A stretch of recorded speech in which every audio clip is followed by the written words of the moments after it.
Good to be Man, back. not much. Good to be here. It's a great day today. Hey, for those of you who are tuning in, we're glad that you're with us today. Josh, we're talking tech today as a part of Lead Live. All of us have been bustling to get to Easter. It happened, and now it's over. And now I think ministry leaders need to consider, okay, now what? And what do I need now? Because we busted it to get to Easter, but now what's this rhythm going to be like with church at home? Not really knowing when the end is in sight. But to start off today, share with us what you at First Alliance, as you're pastoring that church, you guys have had a strategy from the very beginning of this, and I think it's helpful for our viewers to understand what First Alliance is doing. Yeah, I think when it comes to technology, churches are going to be at different places, right? Mm-hmm. Some churches have been online for a while and they kind of know what they're doing. There's some shifts and tweaks that they're making. And then there's some folks who just learned where the Facebook Live button was. And they were like, dude, we did it. I recorded something and I got it online and it kind of works and we're figuring it out. But I know I've even talked to friends who are in the second boat. They weren't doing anything online beforehand. They just had in-person gatherings. And even this past Sunday, they were like, man, we realized that we had a significant issue with our video or our sound. We chose a location that was outdoors and the wind was crazy. And so we know that this is an important topic. Some people love technology. Some people love to talk about gear and gadgets. You and I are probably in that boat. Yeah. But even when this started, though, our church First Alliance had some conversations and some thoughts going into it beforehand. There was times where I was still kind of like a deer caught in the headlights of an oncoming semi truck going, I have no idea what to do. You stare at a blank Amazon shopping cart, or for me, there's a Micro Center computer store right around the corner from our church. And I would go in and be like, I have no idea what I need to do or Right. what makes it sound good. Fortunately, we have a lot of talented people at our church that helped us figure some things out. And we're still figuring some things out in all of this. Yeah, I think that's a great point. It's like this is uncharted territory for so many in the church. And even if you're running a massive production in the live event, in the gathering, it doesn't necessarily, your online experience doesn't necessarily have to replicate that in the past. And I think something that you guys have really embraced is this is a new day. It's a new era. We're doing church at home. This isn't church online. This is church at home. This is much different. And so taking a new approach to say, okay, this is a new time, it's a new season, so let's put some new wine in a new wineskin. And I think that's been a really cool thing that I've watched you and your leadership at First do, is to say, hey, this is new, so let's approach it new, let's get better, let's learn, and let's go from there. Yeah, we've really felt like we've had a blank slate in all of this and had the freedom to try. And we had some things that were driving us. A couple of them were we didn't feel the need to recreate what was happening on a typical Sunday morning on our platform. And we felt like people are going to know you're talking to an empty room. Right. I'm not knocking anybody that is still standing at their pulpit staring out, but you're not fooling anybody. And so I'd rather talk directly to a camera and try to create an environment for our worship team, for my sermon. Normally I preach, around 40 minutes, 35 to 40 minutes. And I've shrunk that way back for it to be more of a, hey, we're sharing coffee in the living room together on a Sunday morning. I'm sharing some things that God's pointed out to me from God's word. So we've tried to make it more casual. And again, we're still playing. We're still processing through all of those things. Absolutely. I think in this season, we really need to think through, we're still communicating this lovely, robust gospel of Jesus Christ, and it still needs to be communicated clearly. And the tech that we're going to use and that will suggest on the show today hopefully will help you communicate the gospel in a clear and fantastic way. And so Yeah, that's definitely. something that we are always. So it's just like lighting or the sound system in your church building. The reason you use it is so that people can hear the good news of Jesus well, and that they can grow in their faith. It's the same thing online. We need to be heard clearly, be seen clearly, and so everything we're going to talk about isn't to replace or to bring a show to our presentation. It's to present the gospel clearly. So all the tech is going to lay a foundation in order for the gospel to be proclaimed. We're going to build an online pulpit, right? That's exactly right. We've had two goals for our church sound team, tech team, our sound booth that also does presentation. We've said the goal is to eliminate distractions and to amplify the message. And so if we can figure out how to do that with audio, visual, all of those things, eliminate distractions and amplify the message, I think you're going to get pretty far down the road on this. And now the same thing applies as we move to singularly online services. Yeah, fantastic. So we have a lead graduate and a great friend of ours, Josh, as our guest on the show today. So let's bring Paco into the stream. Paco, we're really glad that you're joining us. Introduce yourself. Paco. And man, it's good to have you on the show today, brother. But introduce yourself, your ministry, your family, and what you're doing for Jesus and where you're doing it. All right. So my name's Paco. I'm a French person. I live in Paris, France, and I serve with my wife, Leslie, in Trinity International Church of Paris, where everyone's welcome. If you're traveling through Paris, you're welcome to meet us. And we are mostly in the worship ministry. We take care of the worship music at church. We also, I teach a couple of Bible studies and then other things, like pastoring and with the other elders of the church. And so during these times, we are not idle at all. We have many things to do. And it relates to our topic today because we use a lot the technology so we can still serve people, teach them, play worship songs for them, meet them on a regular basis. And it's really a great, great blessing to have all of this technology. And so what we want to do is to be thankful to God for this, but also to be good stewards of this technology and use it the best we can so we can serve people. Very good. So you come with a background not only of ministry and a passion for Jesus, but you also come with a sound engineering background, right? And so you've traveled extensively around the world in order to put, to do live shows and production.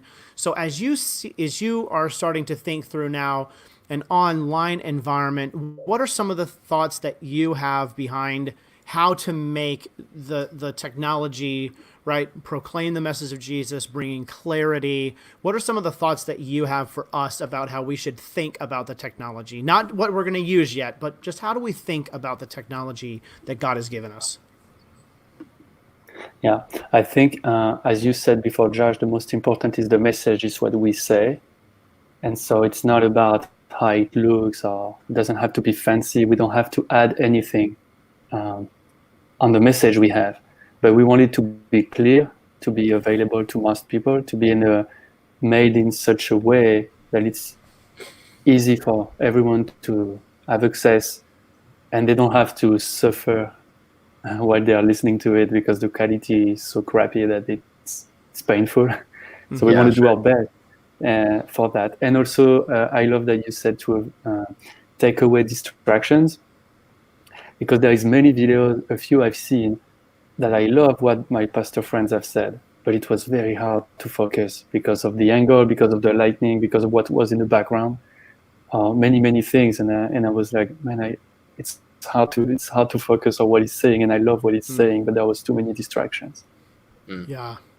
So Paco, let's begin to talk through some of the setup. So you mentioned some physical environment. So let's walk our guests through, because now you're talking about audio. It's not just like we're doing a podcast and you can't see, we're doing video as well. So talk people through, what do you want in the background or not want in the background, and just kind of the environment. How do you set that up to have a good quality recording or live experience? Yeah. So regarding audio, it's just a quiet room with the least resonance echo that you can find. Because on the long term, if you preach an entire sermon and there is echo, and that's very annoying, and that people get tired. Like your brain is tired because you have to process everything. So a quiet room, no echo. If it's echoey, you can record with one of these, but I think we're going to come later on to microphones. I got plenty of tiny microphones to show you. Good. Visually, I think it's just a matter of make your frame, in a normal way, the way you would watch someone. So don't do it this way. Put your camera this way, and be careful of where the light is, where the light comes from, because you don't want the light comes from behind you, because we don't see your face. You don't want anything distracting behind you either, because let's say the only quiet room at your place is your son's bedroom. And so you go there because it's quiet and you put your camera right and everything and your sound is okay. But right there is Tupac on the poster. That's distracting. You don't want that. Right. I'm loving that you're throwing down Tupac. That's good. Tupac, you said that. Take down your Justin Timberlake posters before you put your sermon. I got you. Now we're showing how old we are, boys. I had worship musician playing with me, and they like young girls, and they show up and they're like, well, the hairdo and everything, and they sing perfectly, but they had a T-shirt with Tupac half naked. Excellent. And I remember that shirt very well. I was like, dude, don't you have anything else less distracting? All right, so we're paying attention to our physical environment. So we want, but if we're in a vaulted ceiling or you're starting to hear, I think one of the things that I'm noticing is you have to practice this. This is like, don't just like put your stuff, you get your laptop, you set it up, you slam a mic into it, or you get your earbuds out, and then you're like, okay, I'm ready, and you just like, you need to test and practice and those types of things. So what else are we seeing, like in terms of practicing, Paco? Like, what are we listening for? What are we watching for as we practice with people? I think then it gets technical, that you want to have control over everything in your environment. So lighting is a good one. It's better if you have like artificial lights. Anything would do. I use traditional like house lamps, like this one. Okay. Or I have more things like this one, like this is a professional light. This is what I use. My daughter's owl light. Yeah. Very good. Amazing. Yeah. But you want something artificial because it will allow you to, like, it stays the same. Because if you use sunlight and you preach at the late evening, you're good at the beginning and we can see nothing at the end. And so you want something you have control over. That's good. And then for the sound, I think just basically what you need is a good ratio between the sound of your voice and any noise, like hiss or anything, or any echo, that the ratio is good, that your voice is at a good ratio above whatever else. And it's okay if there is a little hiss sound or a little echo, but if it's a good ratio, it's okay. Okay. But you want to have control over that. So you test it. I always test things. I record a few seconds and I listen to it. And if it's not good, I change something, or I move, or I go someplace else. I think that's good. So we talked about lighting.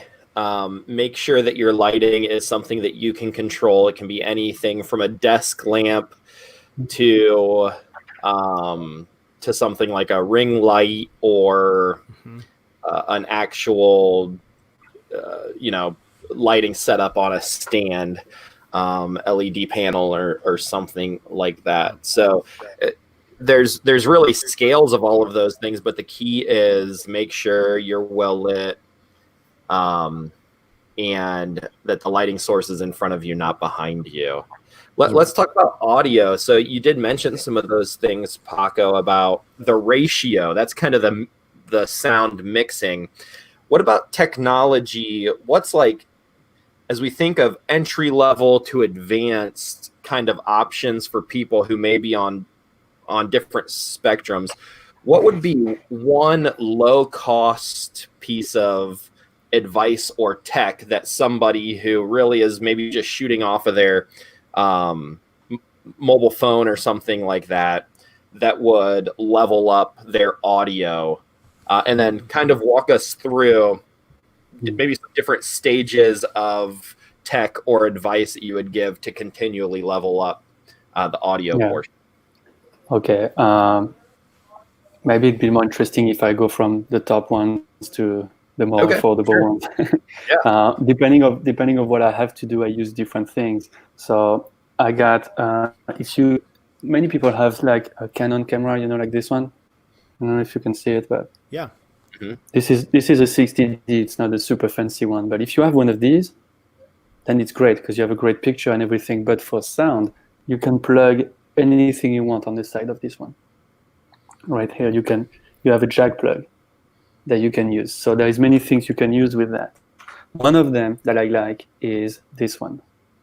This is like a Canon Mac. It's not expensive, and you just put it on there and plug it in, and you record only what's right in front of it, and it gets rid of what's on the sides and behind, because it's hypercardio, and hypercardio goes way in the front, nothing in the sides. Okay. So, and what brand is that, Mike? I love that. It's Paco, Rode. What? Rode. Can you see? Okay. Rode. Yep. Okay. Yep. It's a cheap one. It's easy to find. It works great.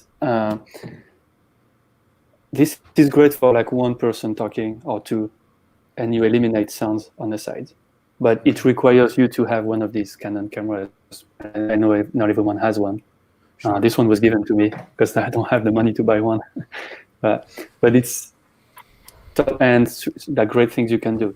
Another things I love, another microphone, it's a little bit more than a microphone, but it's not expensive. You can find, it's this one. So you can see this is the Zoom brand. Yep. Right. This is the H2 model. There is H4, more expensive, but this one's okay. There is a cheaper one that is H1. It's smaller, and it's great because inside you can't see it, but inside you have two tiny microphones like this that are high quality. And so if you have several people, it gives you a stereo image of everything that is going on with a very good quality. And you can either record it inside and then synchronize it, or use the audio output and put this in your camera, which I do sometimes. I don't do it all the time because I got a little ease from the camera, but it's doable. You can do that. And so if I have many people, or if I'm playing worship, this is what I use. Okay. So you could use that for a live mic, or you could record your audio, and then in post production you could sync it up with your video to get a really solid audio sound. That's great. You can even do better than this. A couple of hours ago, I was live for worship with a church in Mexico, and I used this. I put this on the side of my laptop, and with the USB, I turned it into an audio interface. And so this was my mic for Zoom. Nice. And so we played worship with the sound of two very cool microphones instead of the laptop microphone. That's great. And so it's also a good solution. You can use this directly as a sound interface. That's good. I actually didn't realize that you could do that. So I love actually, that. Yeah, that's awesome. I actually have, it's the same, the crisscross microphones, but it actually is a plug-in for my iPhone. So you can turn, using your native app to record, you can. It's not very expensive, a few bucks on Amazon. Just bat right in, and now you've got the digital quality that your iPhone provides, but the microphones are outstanding, and you could do that also. So you're saying specifically like for recording worship music or something like that. Now with this and on my phone, I could stream to Facebook and YouTube and other places, and now I have an excellent microphone that can help me do more and more things, but it's all going to be through my phone. Right. So I'm going to set that up, and then it's going to record to my Instagram or whatever else. And you can do a lot of different things. Thanks for bringing that up. What else do you have to show us? So this one I use all the time for when it's worship, because I want better quality for the guitar and everything. When it comes to like if you have no equipment and it's just you preaching your sermon or doing video devotion or anything, I use my phone that I put on this little monkey thingy, and I have a lavalier microphone. Yep. But it's a special one that has three. As you can see, there is three pins, so it's for a cell phone. Excellent. So this is made for an iPhone or any phone. If you put this into the like a camera or anything else, it won't do anything because they only have 2 pins. Okay. But for a phone, this is made for the phone, so it's left, right, and microphone. And so what I do is I plug this into my iPhone, and I get like a meter or something. I don't know what it does in empirical system, but see, it's all right. It's just enough for you to plug it into your iPhone and be at good distance, and just put this somewhere here. And you have the perfect ratio of sound because you can be closer. And it's directly in the phone, in the video. And this is what I use for anything like devotion or a video, sermon, anything. Yeah. This is great. And it's also from Rode. Okay. It's not expensive. It's super easy to get it delivered. I think, to me, this is the best option because it doesn't require anything else than your phone and this little thing. And the sound is very good. And so if you are using an iPhone or an iPad or some sort of tablet and you're just like, oh man, I'm just going to get so now you have a camera and the audio source all at the same time. You can get your live stream out there, and maybe you've spent $40 or $50, right? I mean, yeah, you got to, if you already have your tablet or phone, but like that is just like a really lean and mean way. You know, I had bought this on Amazon. I think it was less than $20, right? It was great for some recording that I'm doing here. And so you can use that in a recorded environment and also a live environment. What Paco's talking about with the lavalier mic. Fantastic stuff. All right, keep going, dude. This is good. Keep going. And I think that's it. That's what I use. Then I've talked to people in churches here that don't have anything, but they were doing only like audio sermon, not video. And so then I just told them like how to, don't put your mic like 2 meters away from you. Like just speak to your phone, not directly into it, because you don't want the sound from your mouth to be too much in the microphone, but to be like talking centimeters to you, 20 centimeters, so kind of like a little bit more than your hand. Yep. From the phone, not directly in front of you, like a little bit on the side or under, it's better. And so you have a good ratio of sound versus any noise or ambience. And then it's super easy to edit, and you have a good signal. You have a good volume. That's good. But this is for audio, obviously. Okay.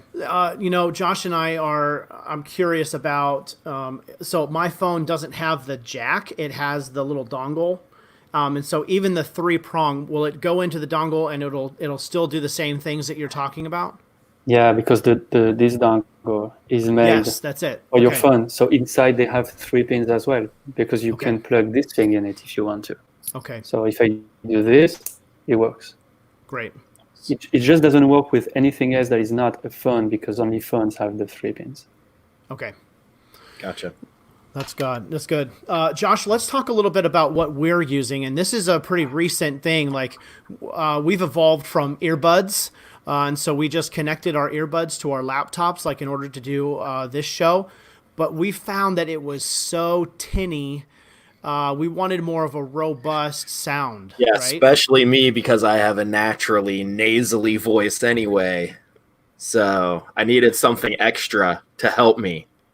To bring that big round baritone out, right? That's right. That's right. So, but do you have your snowball in front of you that you can show? I do. Yeah. Yeah, so this is a blue snowball. They're not incredibly expensive, but they just plug into the USB connection in your laptop, and they're just a quality microphone that helps you sound like you're not talking at the bottom of a well or in a tin can. At least I hope that's what it sounds like. I don't really know what I sound like, but hope it sounds better. It's it's very nice. Yeah, I'm using the same thing. I just looked on Amazon before the show. They're $50 to get your hands on one of these. They're very reliable. There's a Snowball, there's a Yeti. It's more of a, it looks like an ice cream cone. But we've found that this nice round interface and the way that they've made this model, it's cheap. It's get toable. You're not going to break the bank, and it does provide clarity with the sound. Now, there is a pod mic. Paco, you're familiar with the pod mic, and I think it's made by either JLB or one of those bigger brand companies. But have you ever used one of those? You know what I'm talking about? The pod mic? I don't think so. Yeah, so the pod mic is one of the best-selling microphones for podcasters. The only problem, like if you're gonna be speaking like this, where you can't really see my setup because the camera is up a little bit. We're just using laptops, Josh and I, and probably Paco as well. But you can't see any of the microphones, and so it gives this aura like we're just talking normally, but we've got a whole bunch of setup going on. Now it's really simple, but you have to be aware of the setup. But with this pod mic, you do have to get it right in front of your face. They sound amazing. But if you're going to set your show up more like Mike and Mike, where it's more like a radio show with, some guys kind of chit-chatting or something, that might be kind of a cool vibe. But you've got to be really up on the microphone itself. It's very affordable. I think it's under $200. But it's an interesting microphone to have, and it sounds amazing. It sounds so good. But it's called the pod mic, and you can get it all over the internet. You can get them. They're $179 or something like that. It's a great mic to have. Paco, I have a question. We've talked a lot about wired microphone options, but there are some wireless options out there. Could you kind of give your professional opinion?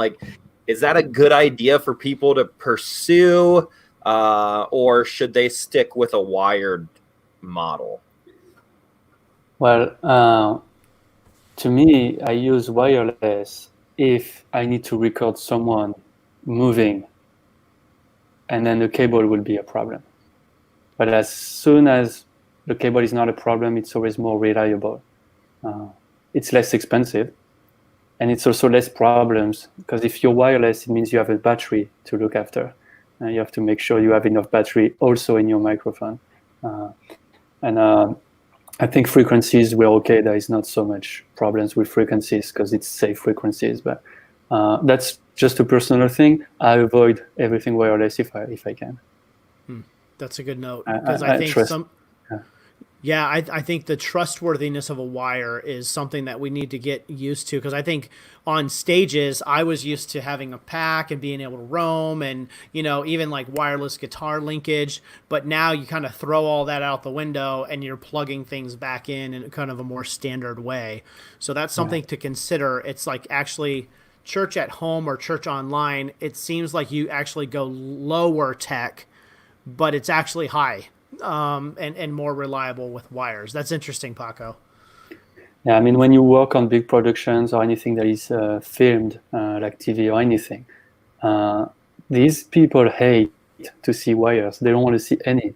And as a sound engineer, we always yelled at, "Oh, I see some wires," and we're like, "There has to be some." We need those. Yeah. They would love for the entire show business to have no wires, but that's not possible. But I understand that sometimes it's not very aesthetic, but there is ways to hide them. Like if you have a microphone like my lavalier microphone, you can put the wire inside your gloves or in your back or anything. There's always ways. And depending which gloves you're wearing, most of the time we don't see it, the microphone, and people won't look at it anyway, because they will look at you and listen to what you're saying. They won't pay attention to a very tiny black spot right there. Yeah. They'll either Except look at if the wire is or listen to your amazing French accent, although it's probably not as amazing when you're in Paris. But for us, we're like, man, the altar would be I'm a little bit sorry for that. Yeah. For sure. If you're just tuning in, we're talking tech with Paco, our friend Paco from Paris, France. He's a sound engineer and the associate pastor at Trinity International Church in Paris. If you have questions about something that you have there at the church building that you're thinking, oh, is this useful for doing something online, post a comment for us, and we'd be happy to have Paco answer that question. And so that actually makes me think, Paco, like I remember, we have like Shure microphones and they all have, the XLR, and then you have an XLR in the end, and now that's not going to plug in, so I have stuff laying around my church. Can I repurpose any of that? And like, what do I need to buy in order to, if I'm not going to go out and buy a blue snowball or something, what can I repurpose around the church building? I mean, I've got tons of gear around there, but I don't know how to get it into the computer to either do my recording or my live streaming. So what can I use that's laying around my church? Well, you can use pretty much everything that is in the church, but you have to convert into a different way for your camera, for your laptop. So you need a audio interface. Okay. That will take those XLR cables and put it into your laptop.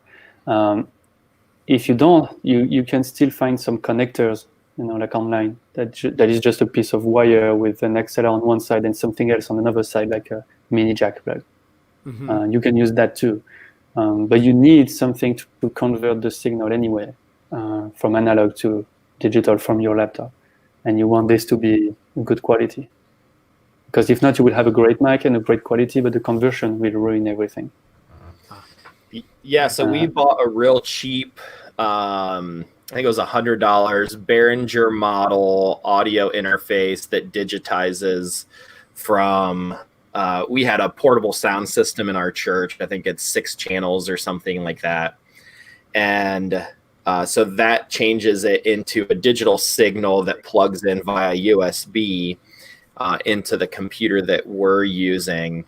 We also, in our sanctuary, where we're not filming anything, but we have a digital mixer, and so there's a USB directly out of that. I don't think you need an audio interface to go from the digital mixer into a computer. No, is that correct? I think it will act like a digital interface, like what I do with this.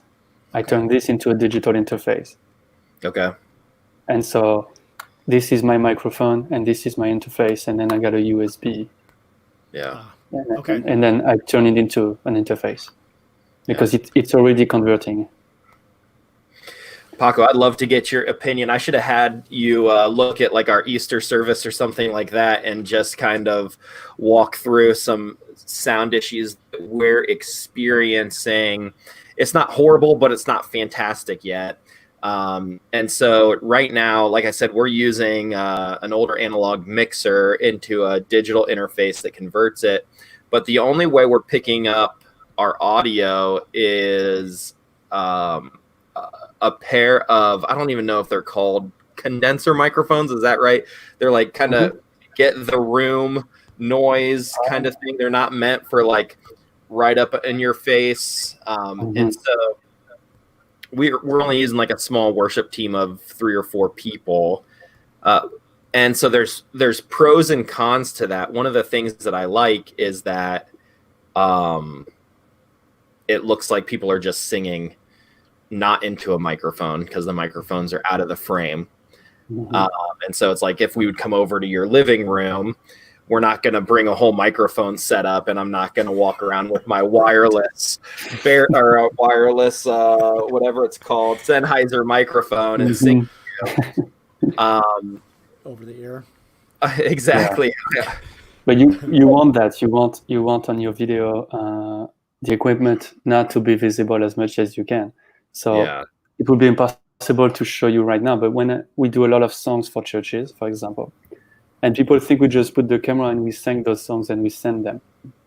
What they can see is like behind my camera, there is big stand with lights. There is I got mic stands that come all the way to boom what we are doing right above what the camera sees. Yeah. And so I can be as close as I can with my condenser mic. or with that thing too. But you can see it. So you have to trick, even like we move the things in the living room for every video because we have to adapt for the video. And people always think when they saw interview or whatever that this is people's place. But if you could see behind the camera, everything has been pushed and there is tons of equipment and it doesn't look so great. But it's necessary to make it look great on the picture.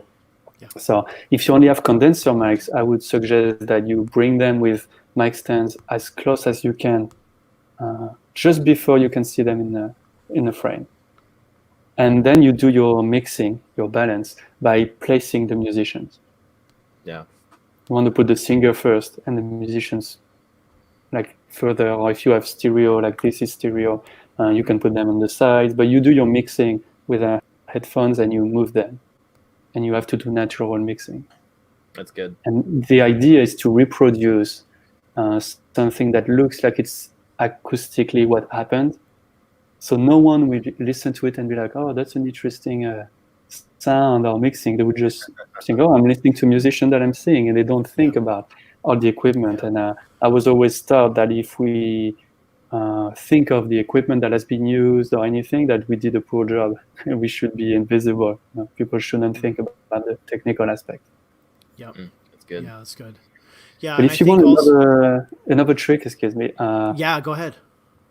If you have people further, if you want a bigger frame or anything, or if you are two people or whatever, and you can still use one of these, like the lavalier microphone, but you use two phones. And so like I plug it into this one and I put it on me and I put this one in my pocket and I record audio and another phone does the video and then I synchronize the two. And so I can be further with the sound of this. And this is something I've done too several times.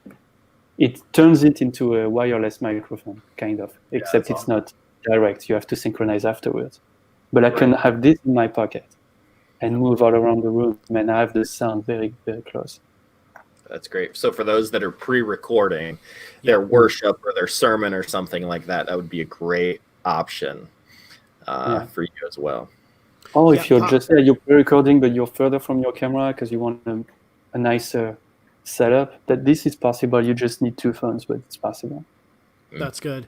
Paco, do you recommend a lot of recording and then recording all the pieces of your experience and then uploading those? Because, Facebook Live, you can literally do a live stream, or you can upload the video, show it off as a premiere. It has a start time. You can, invite people watching, watch party. Like that's kind of how the Facebook thing, you can still promote it as a live video because it has a start time. And you want people to tune in at the beginning.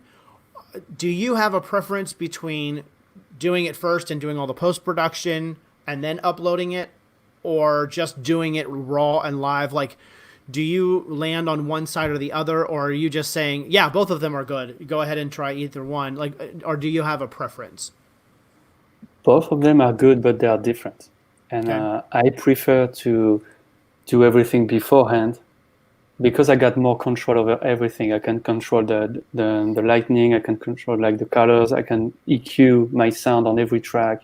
If there is different parts, different people, then you can really adjust perfectly everything, and there is no glitch, no problems, no nothing. It's perfect, as good as you can, and then you upload it. And to me, it's better. I prefer it because I can control everything, and there is not like one person with a nice sound and another person with a crappy sound. We can try to fix it a little and make it more the same all the way. If you live, that's great because people can interact with you, but you can do nothing about if something is not so great, and that's it. That's how it is. Right. Yeah. And I think like there are some who are doing a live stream using OBS, Open Broadcast System, I believe is the acronym. And so they're actually doing pre-recording of some worship. But then they might have a live host, and so they're just making the videos go. They've already been pre-uploaded to OBS. It's pushing the stream out. It looks very good. I actually couldn't tell in some cases that it was pre-recorded because as soon as it was supposed to happen, the worship leader was like, well, come on and worship with me. And, I'm like, okay, and I started, singing along. not knowing that they had pre-recorded that segment like a week ago, in their preparation for Easter. And so there are ways definitely where you can make it feel like it's happening in the moment. But if you do a pre-recording, upload it, then you can be in the chat, like you can put up polls, you could do other things that isn't the work of the preaching because you did that work already. It's not the work of the musician because you did that work already. But now you and your team can sit back and engage with people online because that's just playing, right? But it's still in a live environment where there are people who are chatting and liking and, hearting things and, picking on people, and just, doing what the church does to relate with each other, because the primary work of the communication has already happened. And now the relational work gets to happen, which is cool as well. So there's a lot of there's pros and cons to each one. You're always in danger of the live feed just, dumping out.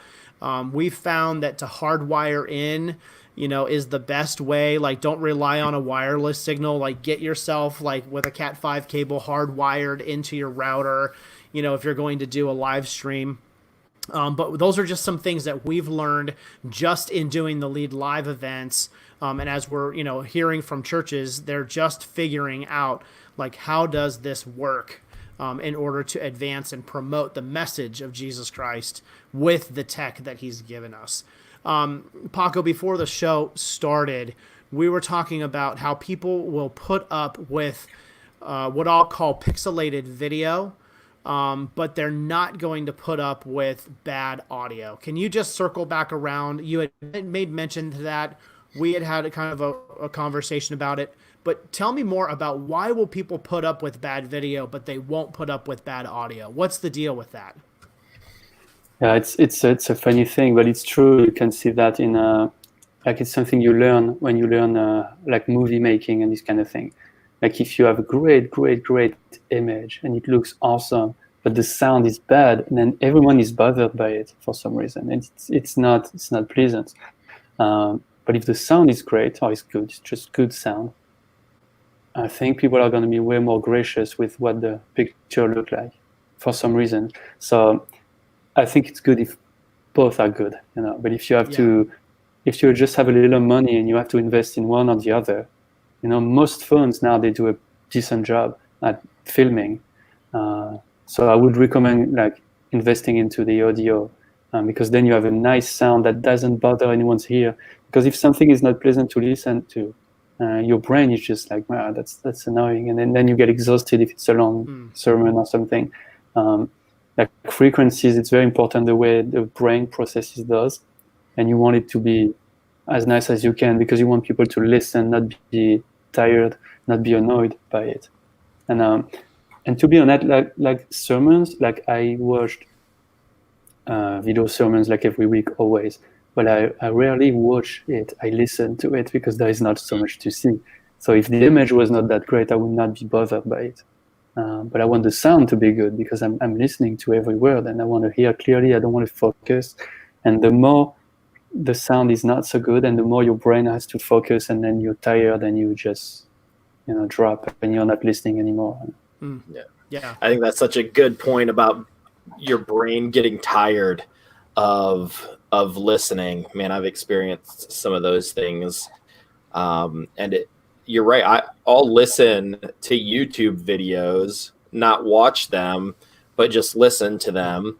I think the prevalence of podcasts today just reminds us and reinforces the reality that people are okay with audio, but they want audio that is high quality and pleasant to listen to.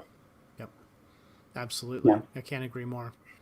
So guys, we're getting close to the end of our time together. Paco, it's been a joy having you. It's always good to see you, my friend. And I'm so glad that I got to see you back in February before the global pandemic really got out of control. But let's get into our segment called Final Thoughts. So Josh, what's your final thought on talking tech and what the church is going to face in the coming days and from our conversation today? Yeah, I think for me, whether it's low tech or high tech, whether you're spending a lot of money or just making slow, investments as you can as weeks go on. There's two keys that you want to keep in mind. That's to eliminate distractions and to amplify the message. If you can do that creatively with technology, then I think you've got a win going on. Paco, what's your final thought on what we've been talking about this afternoon? Well, I think I would just sum up what we said. So to have as much control as we can on the environment and visually, so what's behind, where is the lights, is my frame okay? I don't want to film from below because that's weird, but many people do that. I've seen that. And then you see the inside of their nostrils, and that's weird. And the most important is your audio. You want a good ratio of your voice above anything else that can be there, and make it sound as natural as you can. Yeah, that's good. Yeah, I think my final thought goes off of both Josh and Paco in that to proclaim the message, we need to be clear. And so that's clear in the organization of not only the notes and the message and the delivery. Remind yourself that you're not just preaching to a camera, you're not just speaking into a microphone, but you're proclaiming the message of Jesus, especially online, to the world. So you have here, there, and everywhere now at your fingertips within the technology that we have. I think also get yourself a microphone. I don't really care what kind, but get yourself a microphone. Don't depend on the microphones. They're good, but get yourself a microphone. It will serve you so well, not only in your live stream, not only in your pre-production, but just as you're doing numerous Zoom calls or Skype sessions, just get yourself a microphone because it really is helpful, especially for those meetings that are really long, to have a nice, clear sounding audio. And yeah, we love the earbuds, but get both. Get yourself earbuds or headphones and then get yourself a quality microphone. It will help you and your other hearers because we want to make those messages as clear as we possibly can.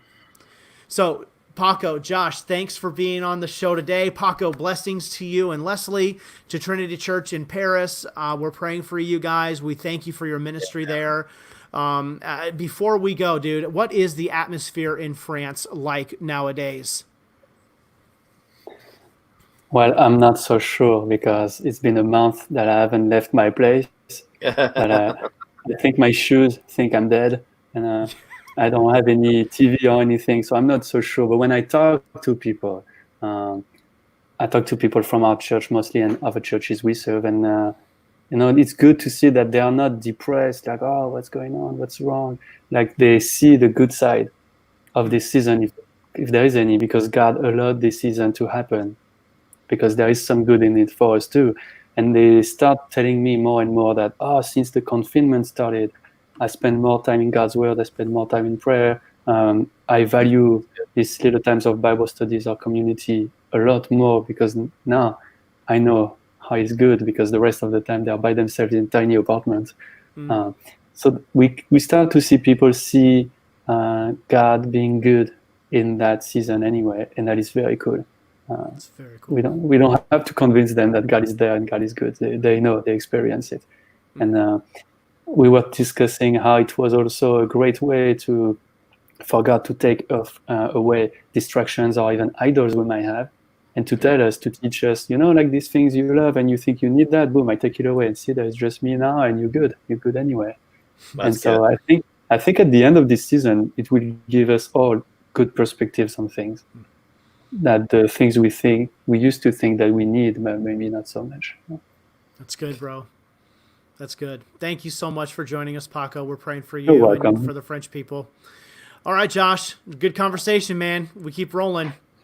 So good, Paco. Thanks for your time. I appreciate your insight. I may just call you and pick your brain on our own setup to figure out what we're doing wrong and if we're doing anything right. So it's fun. We've been really gracious with figuring it out, but we always want to make it better every week. So thanks again for your time, man.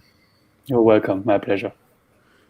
So on Monday, join us on Monday. We're going to have Dr. Mary Malik joining us, and we're going to talk with her about a biology of grace, and kind of what your body is doing in these tumultuous times of crisis. Josh, I am looking for. She is scary smart, man, and I cannot wait to have Mary with us, talking about our biology and some brain science, and then also how do we care for mental health coming out of this. Coming out of this wave, mental health is going to be at the forefront, and all of us need to kind of brush up on the counseling skills, I think. So Monday is going to be a cool opportunity.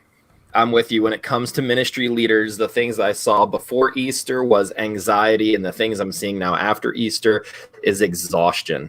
Yeah. And so to be able to really have a great conversation on Monday to talk about, all right, what's going on? Let's check in. How do we continue to process in a healthy way everything that's going on in our lives, ministries, and leadership will be great. That'll be awesome. Great. Thanks you so much, guys, for your time today, and we'll catch you next time. Have a good one.